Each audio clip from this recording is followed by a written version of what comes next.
হনুমান জয়ন্তীর শুভকামনা সবাইকে। হনুমান জয়ন্তীতে আমাদের এই হনুমান মন্দিরে পুজো হচ্ছে আজকে, আর এরকমভাবে বেলুন দিয়ে সাজানো হয়েছে। জন্মদিন বলে কথা হনুমানজির। আর এখানে হনুমানজিকে পায়েস নিবেদন করা হবে, এখানে পায়েসটা করা হচ্ছে। এখানে আমরা সব বসে আছি মন্দিরের সামনে, আমাদের সব রেডি হয়ে গেছে পায়েস।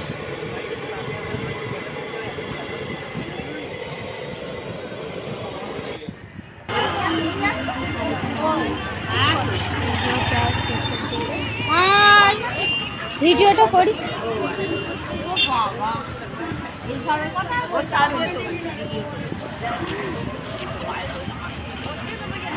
চুরি করে নিয়ে যাচ্ছে।